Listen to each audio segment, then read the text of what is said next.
নমস্কার, কেমন আছেন সবাই? বৃষ্টির গল্প ফোটায় আবারও আপনাদেরকে স্বাগত জানাই। আরেকটি নতুন গল্প নিয়ে আবারও আপনাদের সামনে হাজির হলাম। আজকের গল্পের নাম অভাগীর স্বর্গ, লিখেছেন শরৎচন্দ্র চট্টোপাধ্যায়। চলুন নতুন গল্পটি শুনে নেওয়া যাক। ঠাকুরদাস মুখার্জির বর্ষীয়সী স্ত্রী 7 দিনের জ্বরে মারা গেলেন। বৃদ্ধ মুখোপাধ্যায় মহাশয় ধানের কারবারে অতিশয় সঙ্গতিপন্ন। তার 4 ছেলে, 3 মেয়ে। ছেলে মেয়েদের ছেলেপুলে হইয়াছে। জামাইরা প্রতিবেশীর দল, চাকর বাকর, সে যেন একটা উৎসব বাঁধিয়া গেল। সমস্ত গ্রামের লোক ধুমধামের শবযাত্রা ভিড় করিয়া দেখিতে আসিল।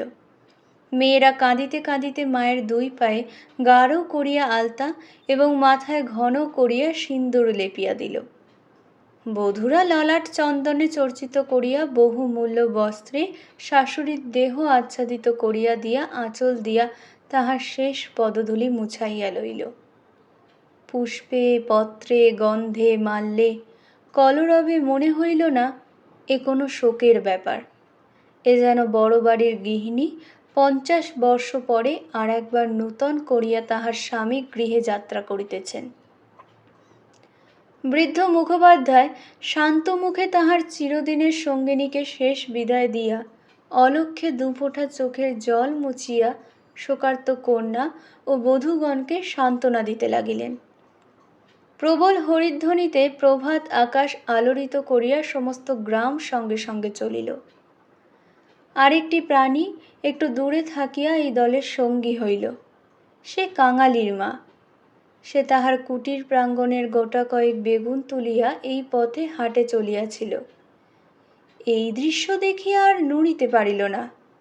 রহিল তাহার হাটে যাওয়া, রহিল তাহার আঁচলে বেগুন বাঁধা। সে চোখের জল মুছিতে মুছিতে সকলের পিছনে শ্মশানে আসিয়া উপস্থিত হইল। গ্রামের একান্তে গরুর নদীর তীরে শ্মশান। সেখানে পূর্বাহ্নেই কাঠের ভার, চন্দনের টুকরা, ঘৃত, মধু, ধূপ, ধূনা প্রভৃতি উপকরণ সঞ্চিত হইয়াছিল। কাঙালির মা ছোট জাত, দুলের মেয়ে বলিয়া কাছে যাইতে সাহস পাইল না। তফাতে একটা উঁচু ঢিপির মধ্যে দাঁড়াইয়া সমস্ত অন্ত্যেষ্টিক্রিয়া প্রথম হইতে শেষ পর্যন্ত উৎসুক আগ্রহে চোখ মেলিয়া দেখিতে লাগিল। প্রশস্ত ও পর্যাপ্ত চিতার পরে যখন সব স্থাপিত করা হইল, তখন তাহার রাঙা পা দুখানি দেখিয়া তাহার 2 চক্ষু জুড়াইয়া গেল। ইচ্ছা হইল ছুটিয়া গিয়া 1 বিন্দু আলতা মুছাইয়া লইয়া মাথায় দেয়। বহুকণ্ঠের হরিধ্বনির সহিত পুত্র হস্তের মন্ত্রপ্রীত অগ্নি যখন সংযোজিত হইল, তখন তাহার চোখ দিয়া ঝরঝর করিয়া জল পড়িতে লাগিল। মনে মনে বারংবার বলিতে লাগিল, ভাগ্যিমানী মা, তুমি স্বর্গে যাচ্ছ, আমাকেও আশীর্বাদ করে যাও, আমিও যেন এমনি কাঙালির হাতের আগুনটুকু পাই। ছেলের হাতের আগুন, সে তো সোজা কথা নয়। স্বামী, পুত্র, কন্যা, নাতি নাতনি, দাস দাসী, পরিজন, সমস্ত সংসার উজ্জ্বল রাখিয়া এই যে স্বর্গারোহণ, দেখিয়া তাহার বুক ফুলিয়া ফুলিয়া উঠিতে লাগিল। এ সৌভাগ্যের সে যেন আর ইয়াত্তা করিতে পারিল না। সদ্য প্রজ্বলিত চিতার অজস্র ধোঁয়া নীল রঙের ছায়া ফেলিয়া ঘুরিয়া ঘুরিয়া আকাশে উঠিতেছিল। কাঙালির মা ইহারই মধ্যে ছোট একখানি রথের চেহারা যেন স্পষ্ট দেখিতে পাইল। গায়ে তাহার কত না ছবি আঁকা, চূড়ায় তাহার কত না লতা পাতা জড়ানো, ভিতরে কে যেন বসিয়া আছে। মুখ তাহার চেনা যায় না, কিন্তু সিঁথায় তাহার সিঁদুরের রেখা, পদতল দুটি আলতায় রাঙানো। ঊর্ধ্ব দৃষ্টে চাহিয়া কাঙালির মায়ের 2 চোখে অশ্রুর ধারা বহিতেছিল। এমন সময় একটি বছর 14-15 ছেলে তাহার আঁচল টান দিয়া কহিল, হেতায় তুই দাঁড়িয়ে আছিস মা, ভাত রাঁধবি নে? মা চমকিয়া ফিরিয়া চাহিয়া কহিল, রাঁধব ক্ষণ রে। হঠাৎ উপরে অঙ্গুলি নির্দেশ করিয়া ব্যগ্রস্বরে কহিল, দেখ দেখ বাবা, বামুন মা ওই রথে চড়ে স্বর্গে যাচ্ছে। ছেলে বিস্ময়ে মুখ তুলিয়া কহিল, কই? ক্ষণকাল নিরীক্ষণ করিয়া শেষে বলল, তুই খেপেছিস, ও তো ধোঁয়া। রাগ করিয়া বলিল, বেলা দুপুর বাজে, আমার খিদে পায় না বুঝি? এবং সঙ্গে সঙ্গে মায়ের চোখে জল লক্ষ্য করিয়া বলিল, বামুনদের গিন্নি মরছে, তুই কেন কেঁদে মরিস মা? কাঙালির মার এতক্ষণে হুঁশ হইল। পরের জন্যে শ্মশানে দাঁড়াইয়া এইভাবে অশ্রুপাত করায় সে মনে মনে লজ্জা পাইল। এমনকি ছেলের অকল্যাণের আশঙ্কায় মুহূর্তে চোখ মুছিয়া ফেলিয়া একটুখানি হাসিবার চেষ্টা করিয়া বলিল, কাঁদব কিসের জন্যে রে? চোখে ধোঁ লেগেছে বই তো নয়। হা, ধোঁ লেগেছে বই তো না, তুই কাঁদিতেছিলি। মার প্রতিবাদ করিল না। ছেলের হাত ধরিয়া ঘাটে নামিয়া নিজেও স্নান করিল। কাঙালিকেও স্নান করাইয়া ঘরে ফিরিল। শ্মশান সৎকারের শেষটুকু দেখা আর তার ভাগ্যে ঘটিল না। সন্তানের নামকরণকালে পিতামাতার বুড়োতায় বিধাতা পুরুষ অন্তরিক্ষে থাকিয়া অধিকাংশ সময়ে শুধু হাস্য করিয়াই ক্ষান্ত হন না, তীব্র প্রতিবাদ করেন। তাই তাহাদের সমস্ত জীবনটা তাহাদের নিজের নামগুলোকেই যেন আমরণ ভ্যাংচাইয়া চলিতে থাকে। কাঙালির মার জীবনের ইতিহাস ছোট, কিন্তু সেই ছোট্ট কাঙাল জীবনটুকু বিধাতার এই পরিহাসের দায় হইতে অব্যাহতি লাভ করিয়াছিল। তাহাকে জন্ম দিয়া মা মরিয়াছিল। বাপ রাগ করিয়া নাম দিল অভাগী। মা নাই, বাপ নদীতে মাছ ধরিয়া বেড়ায়। তাহার না আছে দিন, না আছে রাত। তবু যে কি করিয়া ক্ষুদ্র অভাগী একদিন কাঙালির মা হইতে বাঁচিয়া রহিল, সে এক বিস্ময়ের বস্তু। যাহার সহিত বিবাহ হইল তাহার নাম রসিক বাঘ। বাঘের অন্য বাঘিনী ছিল। ইহাকে লইয়া সে গ্রামান্তরে উঠিয়া গেল। অভাগী তাহার অভাগ্য ও শিশুপুত্র কাঙালিকে লইয়া গ্রামেই পড়িয়া রহিল। তাহার সেই কাঙালি বড় হইয়া আজ 15 পা দিয়াছে। সবেমাত্র বেতের কাজ শিখিতে আরম্ভ করিয়াছে। অভাগীর আশা হইয়াছে আরও বছরখানেক তাহার অভাগ্যের সহিত যুঝিতে পারিলে দুঃখ ঘুচিবে। এই দুঃখ যে কি, যিনি দিয়াছেন তিনি ছাড়া আর কেহই জানে না। কাঙালি পুকুর হইতে আঁচাইয়া আসিয়া দেখিল তাহার পাতের ভুক্তাবশেষ মা একটা মাটির পাত্রে ঢাকিয়া রাখিতেছে। আশ্চর্য হইয়া জিজ্ঞাসা করিল, তুই খেলি নে মা? বেলা গড়িয়ে গেছে বাবা, এখন আর খিদে নেই। ছেলে বিশ্বাস করিল না, বলিল, না খিদে নেই বই কি, কই দেখি তোর হাঁড়ি। এই ছলনায় বহুদিন কাঙালির মা কাঙালিকে ফাঁকি দিয়া আসিয়াছে। সে হাঁড়ি দেখিয়া তবে ছাড়িল। তাহাতে আর একজনের মতো ভাত ছিল।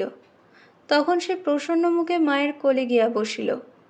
এই বয়সের ছেলে সচরাচর এরূপ করে না, কিন্তু শিশুকাল হইতে বহুকাল যাবৎ সে রুগ্ন ছিল বলিয়া মায়ের ক্রোড় ছাড়িয়া বাহিরের সঙ্গী সাথীদের সহিত মিশিবার সুযোগ পায় নাই।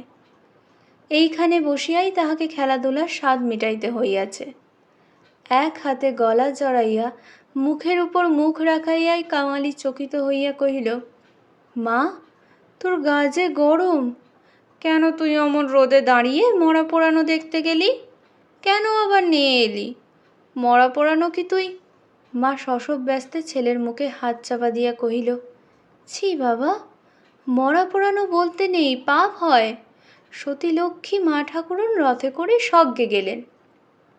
ছেলে সন্দেহ করিয়া কহিল, তোর এক কথা মা, রথে চড়ে কেউ কি নাকি আবার স্বর্গে চায়? মা বলিল, আমি যে চোখে দেখনু কাঙালি, বামুন মা রথের উপর বসে, তেনার রাঙা পা দুখানি যে সবাই চোখ মেলে দেখলে রে। সবাই দেখলে? সবাই দেখলে। কাঙালি মায়ের বুকে ঠেস দিয়া বসিয়া ভাবিতে লাগিল, মাকে বিশ্বাস করাই তাহার অভ্যাস। বিশ্বাস করিতেই সে শিশুকাল হইতে শিক্ষা করিয়াছে। সেই মা যখন বলিতেছে সবাই চোখ মেলিয়া এত বড় ব্যাপার দেখিয়াছে, তখন অবিশ্বাস করিবার আর কিছু নাই। খানিক পরে আস্তে আস্তে কহিল, তাহলে তুইও তো মা স্বর্গে যাবি? বিন্দির মা সেদিন রাখালের পিসিকে বলতেছিল, ক্যাংলার মার মতো সতী লক্ষ্মী আর দুলে পাড়ায় নেই। কাঙালির মা চুপ করিয়া রহিল। কাঙালি তেমনি ধীরে ধীরে কহিতে লাগিল, বাবা যখন তোরে ছেড়ে দিলে তখন তোরে কত লোকে তো নিকে করতে সাধাসাধি করলে, কিন্তু তুই বললি না। বললি কাঙালি বাঁচলে আমার দুঃখ ঘুচবে, আবার নিকে করতে যাব কিসের জন্যে? হ্যাঁ মা, তুই নিকে করলে আমি কোথায় থাকতুম? আমি হয়তো না খেতে পেয়ে এতদিনে কবে মরে যেতুম। মা ছেলেকে দুই হাতে বুকে চাপিয়া ধরিল। বস্তুত সেদিন তাহাকে এ পরামর্শ কম লোকে দেয় নাই, এবং যখন সে কিছুতেই রাজি হইল না, তখন উৎপাত উপদ্রব তাহার প্রতি সামান্য হয় নাই। সেই কথা স্মরণ করিয়া অভাগীর চোখ দিয়া জল পড়িতে লাগিল। ছেলে হাত দিয়া মুছাইয়া দিয়া বলিল, ক্যাঁতাটা পেতে দেব মা, শুবি? মা চুপ করিয়া রহিল। কাঙালি মাদুর পাতিল, কাঁথা পাতিল, মাচার উপর হইতে ছোট বালিশটি পাড়িয়া দিয়া হাত ধরিয়া তাহাকে বিছানায় টানিয়া লইয়া যাইতে মা কহিল, কাঙালি, আজ তোর আর কাজে গিয়ে কাজ নেই। কাজ কামাই করিবার প্রস্তাব কাঙালির খুব ভালো লাগিল, কিন্তু কহিল, জলপানির পয়সা দুটো তো তাহলে দেবে না মা? না দিগ্গে, আয় তোকে রূপকথা বলি। আর প্রলুব্ধ করিতে হইল না। কাঙালি তৎক্ষণাৎ মায়ের বুক ঘেঁষিয়া শুইয়া পড়িয়া কহিল, বল তাহলে, রাজপুত্তুর, কোটালপুত্তুর, আর সেই পক্ষীরাজ ঘোড়া, অভাগী রাজপুত্র, কোটালপুত্র আর পক্ষীরাজ ঘোড়ার কথা দিয়ে গল্প আরম্ভ করিল। এ সকল তাহার পরের কাছে কতদিনের শোনা এবং কতদিনের বলা উপকথা। কিন্তু মুহূর্ত কয়েক পরে কোথায় গেল তাহার রাজপুত্র, আর কোথায় গেল তাহার কোটালপুত্র? সে এমন উপকথা শুরু করিল যাহা পরের কাছে তাহার শেখা নয়, নিজের সৃষ্টি। জ্বর তাহার যত বাড়িতে লাগিল, উষ্ণ রক্তস্রোত যত দ্রুত বেগে মস্তিষ্কে বহিতে লাগিল, ততই সে যেন নব নব উপকথার ইন্দ্রজাল রচনা করিয়া চলিতে লাগিল। তাহার বিরাম নাই, বিচ্ছেদ নাই। কাঙালির স্বল্প দেহ বারবার রোমাঞ্চিত হইয়া লাগিল। ভয়ে বিস্ময়ে পুলকে সে সজোরে মায়ের গলা জড়াইয়া তাহার বুকের মধ্যে যেন মিশিয়া যাইতে চাহিল। বাহিরে বেলা শেষ হইল, সূর্য অস্ত গেল। সন্ধ্যার ম্লান ছায়া গাঢ়তর হইয়া চরাচর ব্যাপ্ত করিল, কিন্তু ঘরের মধ্যে আজ আর দীপ জ্বলিল না। গৃহস্থের শেষ কর্তব্য সমাধা করিতে কেহ উঠিল না। নিবিড় অন্ধকারে কেবল রুগ্ন মাতার অবাধ গুঞ্জন নিস্তব্ধ পুত্রের কর্ণে সুধা বর্ষণ করিয়া চলিতে লাগিল। সে সেই শ্মশান ও শ্মশান যাত্রার কাহিনী, সেই রথ, সেই রাঙা পা দুটি, সেই তার স্বর্গে যাওয়া। কেমন করিয়া শোকার্ত স্বামী শেষ পদধূলি দিয়া কাঁদিয়া বিদায় দিলেন, কি করিয়া হরিধ্বনি দিয়া ছেলেরা মাতাকে বহন করিয়া লইয়া গেল। তারপরে সন্তানের হাতের আগুন, সে আগুন তো আগুন নয় কাঙালি, সে তো হরি। তার আকাশ জোড়া ধুঁয়ো তো ধুঁয়ো নয় বাবা, সেই তো স্বর্গের রথ। কাঙালি চরণ, বাবা আমার। কেন মা? তোর হাতের আগুন যদি পাই বাবা, বামুন মার মতো আমিও স্বর্গে যেতে পাবো। কাঙালি অস্ফুটে শুধু কইল, যাহ, বলতে নেই। মা সে কথা বোধ করি শুনিতেও পাইল না। তপ্ত নিঃশ্বাস ফেলিয়া বহিতে লাগিল, ছোট জাত বলে তখন কিন্তু কেউ ঘেন্না করতে পারবে না, দুঃখী বলে কেউ ঠেকিয়ে রাখতে পারবে না। ইস, ছেলের হাতের আগুন, রথকে যে আসতেই হবে। ছেলের মুখের উপর মুখ রাখিয়া ভগ্নকণ্ঠে কহিল, বলিস নে মা, বলিস নে, আমার বড্ড ভয় করে। মা কহিল, আর দেখ কাঙালি, তোর বাবাকে একবার ধরে আনবি, অমনি যেন পায়ের ধুলো মাথায় দিয়ে আমাকে বিদায় দেয়, অমনি পায়ে আলতা, মাথায় সিঁদুর দিয়ে। কিন্তু কে বা দেবে? তুই দিবি না রে কাঙালি? তুই আমার ছেলে, তুই আমার মেয়ে, তুই আমার সব। বলিতে বলিতে সে ছেলেকে একেবারে বুকে চাপিয়া ধরিল। অভাগীর জীবন নাট্যের শেষ অঙ্ক পরিসমাপ্ত হইতে চলিল। বিস্মৃতি বেশি নয়, সামান্যই। বোধ করি 30টা বৎসর আজও পার হইয়াছে। কি হয় নাই, শেষও হইল তেমনি সামান্যভাবে।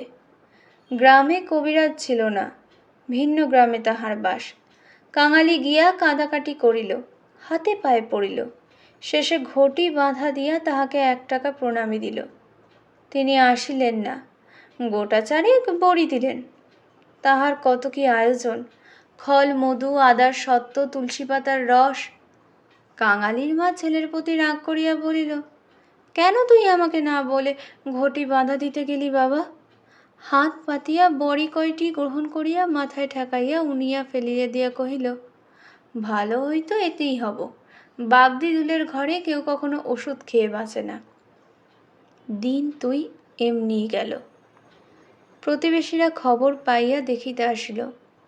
যে যাহা মুষ্টিযোগ জানিত, হরিণের শিং ঘষা জল, গেটে করি পুড়াইয়া মধুতে মারিয়া চাটাইয়া দেওয়া ইত্যাদি অপর্ত ঔষধের সন্ধান দিয়া যে যাহার কাজে গেল। ছেলে মানুষ কাঙালি ব্যতিব্যস্ত হইয়া উঠিতে মা তাহাকে কাছে টানিয়া লইয়া কহিল, কবরেজের বড়িতে কিছু হলো না বাবা, আর ওদের ওষুধে কাজ হবে, আমি এমনিই ভালো হব। কাঙালি কাঁদিয়া কহিল, তুই বড়ি তো খেলি নে মা, উনুনে ফেলে দিলি। এমনি কি কেউ করে? এমনি কি সে সারে? আমি এমনি সেরে যাব। তার চেয়ে তুই দুটো ভাতে ভাত ফুটিয়ে নিয়ে খা দেখি, আমি চেয়ে দেখি। কাঙালি এই প্রথম অপটু হস্তে ভাত রাঁধিতে প্রবৃত্ত হইল। না পারিল ফ্যান ছাড়িতে, না পারিল ভালো করিয়া ভাত বাড়িতে। উনান তাহার জ্বলে না, ভিতরে জল পড়িয়া ধোঁয়া হয়। ভাত ঢালিতে চারিদিকে ছড়াইয়া পড়ে। মায়ের চোখ ছলছল করিয়া আসিল। নিজে একবার উঠিবার চেষ্টা করিল, কিন্তু মাথা সোজা করিতে পারিল না। শয্যায় লুটাইয়া পড়িল। খাওয়া হইয়া গেলে ছেলেকে কাছে লইয়া কি করিয়া কি করিতে হয় বিধিমতে উপদেশ দিতে গিয়া তাহার ক্ষীণ কণ্ঠ থামিয়া গেল। চোখ দিয়া কেবল অবিরল ধারে জল পড়িতে লাগিল। গ্রামে ঈশ্বর নাপিত নারী দেখিতে জানিত। পরদিন সকালে সে হাত দেখিয়া তাহারই সম্মুখে মুখ গম্ভীর করিল, দীর্ঘ নিঃশ্বাস ফেলিল এবং শেষে মাথা নাড়িয়া উঠিয়া গেল। কাঙালির মা ইহার অর্থ বুঝিল, কিন্তু তাহার ভয়ই হইল না। সকলে চলিয়া গেলে সে ছেলেকে কহিল, এইবার একবার তাকে ডেকে আনতে পারিস বাবা? কাকে মা? ওই যে রে, ও গায়ে যে উঠে গেছে। কাঙালি বুঝিয়া কহিল, বাবাকে? অভাগী চুপ করিয়া রহিল। কাঙালি বলিল, সে আসবে কেন মা? অভাগীর নিজেরই যথেষ্ট সন্দেহ ছিল, তথাপি আস্তে আস্তে কহিল, গিয়ে বলবি মা শুধু একটু তোমার পায়ের ধুলো চায়। সে তখনই যাইতে উদ্যত হইলে সে তাহার হাতটা ধরিয়া ফেলিয়া বলিল, একটু কাঁদা কাটা করিস বাবা, বলিস মা যাচ্ছে। একটু থামিয়া কহিল, ফেরবার পথে অমনি নাপতে বৌদির কাছ থেকে একটু আলতা চেয়ে আনিস। কাঙালি, আমার নাম করলেই সে দেবে, আমাকে বড় ভালোবাসে। ভালো তাহাকে অনেকেই বাসিত। জ্বর হওয়া অবধি মায়ের মুখে সে এই কয়টা জিনিসের কথা এতবার এত রকম করিয়া শুনিয়াছে যে সে সেইখান হইতে কাঁদিতে কাঁদিতে যাত্রা করিল। পরদিন রসিক দুলে সময় মতো যখন আসিয়া উপস্থিত হইল, তখন অভাগীর আর বড় জ্ঞান নাই। মুখের পরে মরণের ছায়া পড়িয়াছে। চোখের দৃষ্টি এ সংসারের কাজ সারিয়া কোথায় কোন অজানা দোষে চলিয়া গেছে। কাঙালি কাঁদিয়া কহিল, মাগো, বাবা এসেছে, পায়ের ধুলো নেবে যে। মা হয়তো বুঝিল, হয়তো বুঝিল না, হয়তো বা তাহার গভীর সঞ্চিত বাসনা সংস্কারের মতো তাহার আচ্ছন্ন চেতনায় ঘা দিল। এই মৃত্যু পথযাত্রী তাহার অবশ বাহুখানি শয্যার বাহিরে বাড়াইয়া হাত পাতিল। রসিক হতবুদ্ধির মতো দাঁড়াইয়া রহিল। পৃথিবীতে তাহারও পায়ের ধুলোর প্রয়োজন আছে, ইহাও কেউ নাকি চাহিতে পারে, তাহা তাহার কল্পনার অতীত। বিন্দির পিসি দাঁড়াইয়াছিল। সে কহিল, দাও বাবা, দাও একটু পায়ের ধুলো। রসিক অগ্রসর হইয়া আসিল।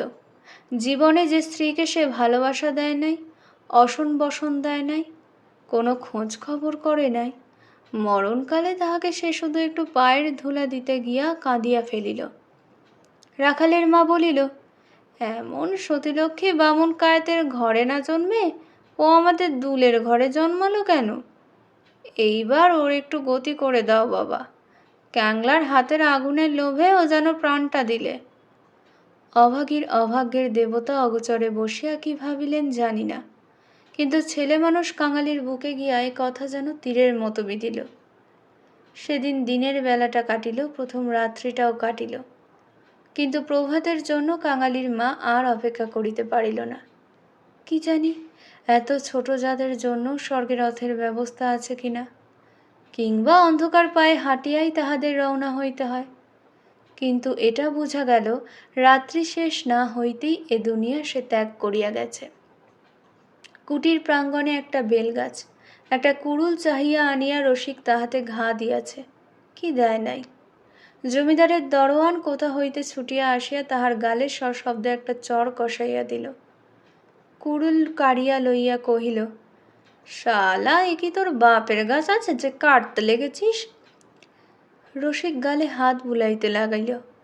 কাঙালি কাঁদো কাঁদো হইয়া বলিল, বাহ, এ যে আমার মায়ের হাতে পোঁতা গাছ। দারোয়ানজি, বাবাকে খামোকা তুমি মারলে কেন? হিন্দুস্থানি দারোয়ান তাহাকেও একটা অশ্রাব্য গালি দিয়া মারিতে গেল, কিন্তু সে নাকি তাহার জননীর মৃতদেহ স্পর্শ করিয়া বসিয়াছিল, তাই অশৌচের ভয়ে তাহার গায়ে হাত দিল না। হাঁকাহাঁকিতে একটা ভিড় জমিয়া উঠিল। কেহই অস্বীকার করিল না যে বিনা অনুমতিতে রসিকের গাছ কাটিতে যাওয়াটা ভালো হয় নাই। তাহারাই আবার দারোয়ানজির হাতে পায়ে পড়িতে লাগিল। তিনি অনুগ্রহ করিয়া যেন একটা হুকুম দেন, কারণ অসুখের সময় যে কেহ দেখিতে আসিয়াছে, কাঙালির মা তাহারই হাতে ধরিয়া তাহার শেষ অভিলাষ ব্যক্ত করিয়া গেছে।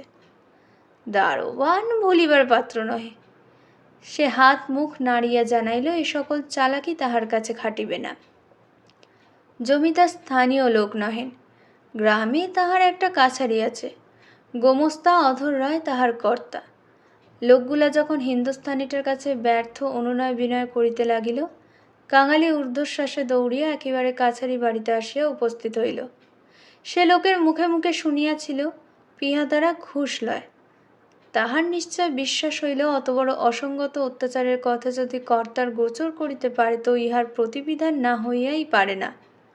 হায় রে অনভিজ্ঞ! বাংলাদেশের জমিদার ও তাহার কর্মচারীকে সে চিনিত না। সদ্য মাতৃহীন বালক শোকে ও উত্তেজনায় উদ্ভ্রান্ত হইয়া একেবারে উপরে উঠিয়া আসিয়াছিল। অধর রায় সেই মাত্র সন্ধ্যাগ্নিক ও যৎসামান্য জল যোগান্তে বাহিরে আসিয়াছিলেন। বিস্মিত ও ক্রুদ্ধ হইয়া কহিলেন, কে রে? আমি কাঙালি। দারোয়ানজি আমার বাবাকে মেরেছে। বেশ করেছে, হারামজাদা খাজনা দেয়নি বুঝি? কাঙালি কহিল, না বাবু মশাই, বাবা গাছ কাটতেছিল, আমার মা মরেছে। বলিতে বলিতে সে কান্না আর চাপিতে পারিল না। সকালবেলা এই কান্না কাটিতে অধর অত্যন্ত বিরক্ত হইলেন। ছোড়াটা মরা ছুঁইয়া আসিয়াছে, কি জানি এখনকার কিছু ছুঁইয়া ফেলিল নাকি। ধমক দিয়া বলিলেন, মা মরেছে তো যা নিচে নেমে দাঁড়া। ওরে কে আছিস রে, এখানে একটু গোবর জল ছড়িয়ে দে। কি জাতের ছেলে তুই? কাঙালি সভয়ে প্রাঙ্গণে নামিয়া দাঁড়াইয়া কহিল, আমরা দুলে। অধর কহিলেন, দুলে? দুলের মরে কাঠ কি হবে শুনি? কাঙালি বলিল, মা যে আমাকে আগুন দিতে বলে গেছে। তুমি জিজ্ঞেস করো না বাবু মশাই, মা যে সবাইকে বলে গেছে, সকলে শুনেছে যে।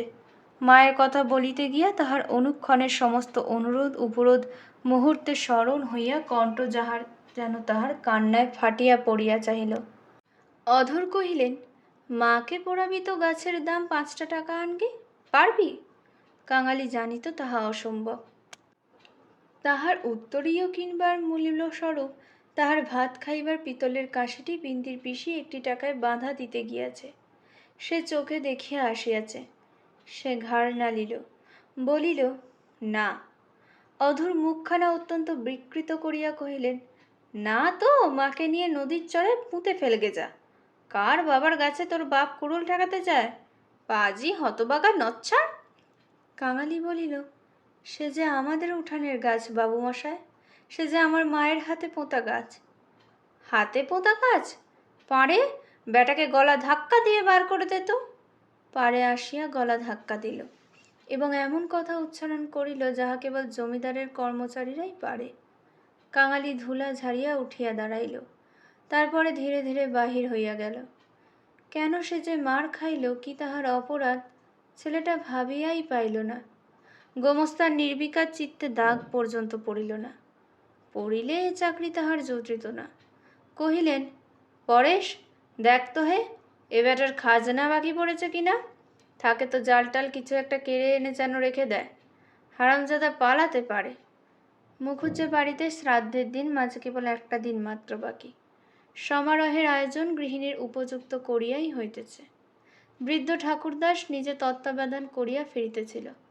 কাঙালি আসিয়া তাহার সম্মুখে দাঁড়াইল, কহিল, ঠাকুরমশাই, আমার মা মারা গেছে। তুই কে?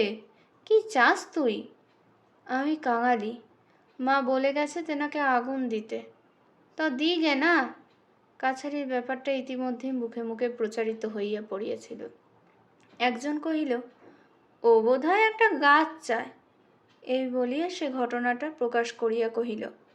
মুখুজ্জে বিস্মিত ও বিরক্ত হইয়া কহিলেন, শোনো আবদার, আমারই কত কাঠের দরকার, কাল বাদে পরশু কাজ, যা যা, এখানে কিছু হবে না, এখানে কিছু হবে না। এই বলিয়া অন্যত্র প্রস্থান করিলেন। ভট্টাচার্য মহাশয় অদূরে বসিয়া ফর্দ করিতেছিলেন। তিনি বলিলেন, তোদের যেতেকে কবে আবার কে পোড়ায় রে? যা, মুখে একটু নুড়ো জেলে দিয়ে নদীর চড়ায় মাটি দেগে। মুখোপাধ্যায় মহাশয়ের বড় ছেলে ব্যস্ত সমস্তভাবে এই পথে কোথায় যাইতেছিলেন।